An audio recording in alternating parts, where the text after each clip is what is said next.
Sometimes moving on isn't about the closure. It's about finding the peace, knowing you're not going to get those answers, and knowing that that is not going to determine whether you're able to get yourself back to a place of strength, of happiness, and feeling good about yourself again.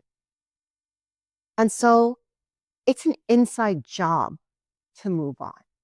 And it's something that needs attention and intention because things are going to happen in life, but how you deal with it is more important than what actually went down. And you really have to understand something that your energy is your most valuable asset. And so the more you stay in that loop, the more you feed it, the more you think about why and get stuck in that narrative, you're literally forking over, handing over the most valuable thing you own, and that is your peace of mind, because you're giving up that energy to something that you can't control, something that has already happened. And so it becomes wasted energy. So, really putting that energy towards your focus on growth, your focus on your future, who you want to become after this, what's next for you is going to be the difference between you keeping yourself in the hole or you slowly getting yourself out, whether you're ready or not. You will start to make small, tiny steps at the least towards what's next for you. And that's what actually matters. And even if you don't get yourself to the place you're trying to be physically, because of course, getting over things, healing takes time, the best thing you can do for yourself is at least start to get yourself there mentally, preparing internally before you actually see that reality in front of your eyes and you see it come to life. Because that's how manifestation works at the end of the day. That's how timeline shifts work. Things take time. You have to put energy and work towards things you want, and they will eventually appear. So the whole game becomes escaping mentally and building a new future in your mind first before you actually reach that destination. And so, what does peace look like? Peace is a funny thing because it's not obvious, it's not loud, but it's so powerful. The thing is, peace comes in the form of understanding. Sometimes, when something really hits us, the light bulb goes off, we finally get it. You feel peace within you. And that's what's really going to allow you to get that closure, that self closure that you really actually truly need, and not from closure from outside of you. And honestly, you can have money, you can have everything in life, but if you don't have peace, none of that shit matters. And so, whatever it is that you went through, understanding first and foremost that it was meant to be is going to give you peace. It's something you have to really build and cultivate and practice to maintain inside you.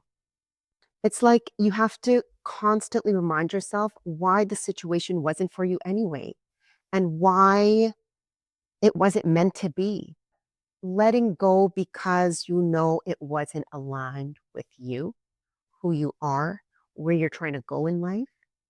And so allow that to give your mind some calm and peace that that wasn't for me. And you have to go through that and take that route because there are things that you need to learn at the end of the day. There's always lessons and things. There's always something to pick up. A new version of you emerges out of stuff that you go through. So, really understanding that your path perhaps needed this to happen is like freedom to your heart. And really wrapping your mind around that idea is what's going to save you every time. Because You won't always be stuck in, why did this happen to me? How did this happen to me? And you'll flip it to, this happened for you. There's such a big difference. Do you understand that one word just changes the whole dialogue of what happened and what this thing means for you and your life? And so, focusing on lessons and focusing on that bigger picture of your life is what really starts to shift your mindset and allows you to move further down the path of accepting it and moving on and letting go and shedding and detaching. These are very powerful skills to learn and to really have with you throughout life and your journey and wherever your path leads you. And you know why it's so important to think about the lessons?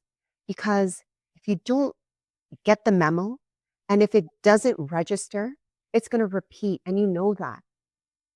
So if someone betrayed you, for example, and you just keep it moving, you don't even take the time to think about the lessons, become introspective about the situation, really take a look at it from various angles and really understand what you as an individual have taken away from the situation, then you're just going to see the same thing happening over and over. The same lesson disguised with another person. And that's just the reality and that's just what how life works. And so really taking time to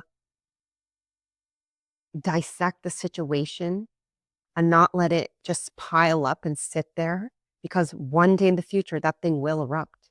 Don't stay stuck in the lessons and beat yourself up about it. But the point is to take that forward with you because you don't want that repeating over and over again. Nobody has time for that.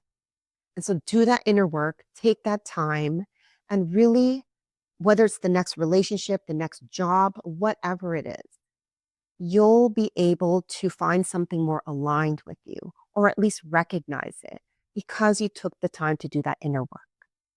And so the closure will never give you as much relief and as much power and forward movement in your life than having these understandings about why something happened for your own self, regardless of what somebody's done or said or what position they played in the whole thing. This is about you. And this is about you emerging and evolving into the next version of yourself and where your life is going. Like it's the unfolding of your journey. And so that allows you to finally grieve the old life or that person or that situation that was maybe so normal to you, something that was a part of you, maybe something that you identified with. You know, this is the opportunity to start to shed that and start to let go of what was and understand that sometimes we need a fresh start to really go into that next chapter that's waiting for us. So take the situation for what it was and start to invite in and be willing to accept that there's newness around the corner, that there's other things that are meant for you, that are aligned with you and waiting for you. And so that should allow you to move forward without that much fear because sometimes we attach ourselves to what was, what we used to have, how it used to be, thinking that without that, you can't move on. And of course, that's not true. So consciously focus, visualize mood boards, vision boards, meditations, affirmations, whatever it takes for you to keep your focus on the future is where your best investment lies and where you're actually going to get that return. Because Wondering what happened and why it happened is never going to give you the closure and the fulfillment that showing up for yourself and picking up the pieces and making yourself proud and giving yourself that confidence ever will. And so do this to build that self trust in yourself also, because you know that you have put in the work and you've been through shit and you've gotten through shit and you've moved on, that you can always do it over and over again. And that's what resilience is about. And that's what dealing with situations in a healthy way is about. The less you focus on the people, the situation outside of you, and start to look within and turn your attention inwards, the more this is going to benefit you time and time again and will help you get through so many things in life. I hope this video was helpful. Please leave me a comment and let me know what kind of lessons you've learned in a lot of the stuff you've gone through and how you've moved on. Maybe it'll help somebody. I would love to hear from you. Make sure you subscribe, like, share this video for anybody that you think may need it. And I will see you guys next time. Thank you for all your love and support. Please like, share, and subscribe to my channel. See you next time.